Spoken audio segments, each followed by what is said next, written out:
নমস্কার দর্শক বন্ধু, আগামীকাল 26শে জুলাই 2025 বঙ্গাব্দের 9 শ্রাবণ 1432 শনিবার। সূর্যোদয় ভোর 5টা 9 মিনিটে, সূর্যাস্ত সন্ধ্যে 6টা 16 মিনিটে। তিথি শুক্লা দ্বিতীয়া, থাকবে রাত্রি 10টা 43 মিনিট পর্যন্ত, তারপর শুরু হয় শুক্লা তৃতীয়া।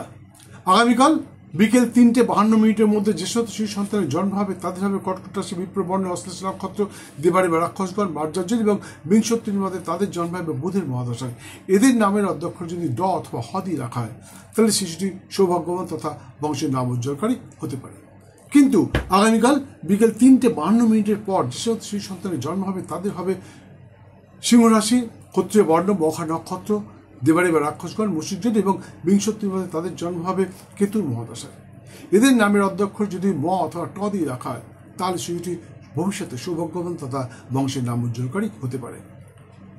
আগামীকাল কোনো বিশেষ কর্মানুষ্ঠানের যোগ নেই, তাই কোনো বিশেষ কর্মানুষ্ঠানে নিজেকে নিয়োজিত না করাই ভালো। বন্ধু, আমি অনুসন্ধানকালে দেখেছি মানুষ তাদের সন্তানকে সৌভাগ্যবান তথা নাম উজ্জ্বলকারী করবার জন্য অনেক কিছু করে থাকে। ভালো ভালো স্কুলে পড়ায়, ভালো জায়গায় নিয়ে যায়, ভালো সমাজে মানুষ করায়। কিন্তু সে যদি সৌভাগ্যবান না হয়, তার যদি ভাগ্যটা অভাগা যদি সে হয়, তাহলে তাকে কি করে আপনি সৌভাগ্যবান তৈরি করবেন? এবং এটা করবার জন্যে আমাদের দরকার। আমরা কি করতে পারি? হ্যাঁ বন্ধু, আমরা সব কিছু করতে পারি। বর্তমানে সিজারিয়ান বেবি হচ্ছে। আমরা জ্যোতিষের কাছে গিয়ে বলি আমার সন্তানটার জন্য একটা ভালো সময় নির্ধারণ করে দিন।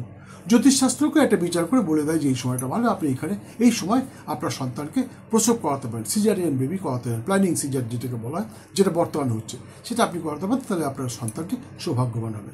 কিন্তু বেশিরভাগ ক্ষেত্রে দেখা গেছে তারা কিন্তু কখনোই বাবা মায়ের হরোস্কোপ জানতে চায় না, বাবা মায়ের জন্মের সময় তারিখ জানতে চায় না। তারা একটা সময় বের করে দিয়ে দেয়, টাকার দরকার, টাকা পেয়ে গেল, কাজ শেষ।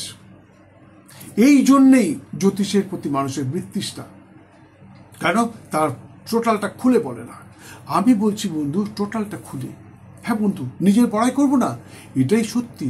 যদি বাবা মায়ের জন্মের সময় তারিখ নিয়ে দুজনের হরোস্কোপ মিলিয়ে নির্ধারণ করা যে এই সময়টা যদি শিশু সন্তানের জন্ম হয় তাহলে সেই শিশু সন্তান আজ্ঞাকারী, সৌভাগ্যবান এবং বংশের নাম উজ্জ্বলকারী হতে পারে। সেই সঙ্গে আরও একটা বিশেষ প্রয়োজনীয় জিনিস যেটা অনেকেই জানে না, সেটা হচ্ছে ভ্রূণের জন্ম।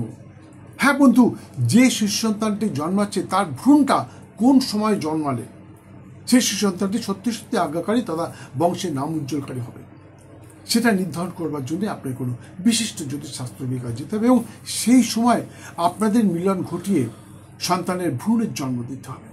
তাহলেই সেই সন্তানটি ভবিষ্যতে আজ্ঞাকারী, সৌভাগ্যবান এবং বংশের নাম উজ্জ্বলকারী হতে পারে। যাই হোক, আরও বৃত্তান্ত জানবার জন্য স্ক্রিনে দেওয়ার নাম্বারে একটি ফোন করতে পারেন, অবশ্যই বলে দেবো। সুস্থ থাকুন, ভালো থাকুন, দিনটা আপনাদের খুব ভালো যাক। জয় মা।